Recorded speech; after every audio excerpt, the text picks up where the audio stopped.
Hello. जी भैया. हा sir, गाडी बुक केली ना? हाँ किया ना भैया, जल्दी आ जाओ जल्दी आ जाओ. सर, तुम्हाला माहित आहे का ते मीटरने चालू झालंय? क्या भैया, सॉरी क्या?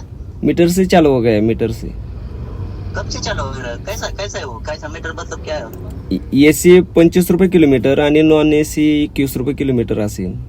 नहीं सॉरी भैया, मैं नहीं दे सकता. वो जितना 325 रुपया दिखा है ना उतना ही दूंगा भैया. नाही सर, स्ट्राईक झाली आता 1 नहीं भैया, किलोमीटरची. नहीं भैया, मैं उतना ही दूंगा. जे आर निघालाय सर अजून. नहीं भैया, ऐसा लूटने का काम मत करो भैया, मुझे जल्दी भैया, जल्दी आ जाओ. लुटायचं सर, तुम्हाला एक सांगा, ज्यावेळेस तुम्ही डी मार्टला जातो, हॉटेलमध्ये जातो, त्यावेळेस तुम्ही भाव तोलमोल करत नाहीत ना. जेवढं बिल दाखवलंय तेवढं देता.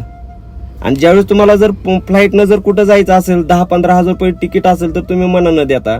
आणि एअरपोर्ट मधून जर बाहेर आलो तर तुम्ही रिक्षानं जर जायचं असेल कुठं तर 10-5 रुपयासाठी तुम्ही तोलमोल करता. कशासाठी? आणि आम्ही फक्त तुम्हाला हक्काचे रेट मागायला लागलोत. तुम्हाला थोडंच एक्स्ट्रा पैसे मागायला लागलोत. जे आहे तेच द्या ना. आणि तो पण गव्हर्नमेंटचा जे आहे, आमच्या मनाचा नाही. इतके दिवस आम्ही तुम्हाला कमी रेट मध्ये घेऊन गेलो, आम्हाला परवडलं का सांगा बरं? आणि तुम्ही लुटायचे धंदे करा. आम्ही कशाला तुमच्याकडून एक्स्ट्रा पैसे घेणार आहेत? आम्हाला फक्त आमच्या कामाचे पैसे द्या. तुम्हाला तुम्हाला तुम्हाला तुम्हाला परवडलं तर घ्या, नाही तर नाही. पण नाही सर. सॉरी भैया, आ जाओ. चालेल, आलो लोकेशनला तुमच्या.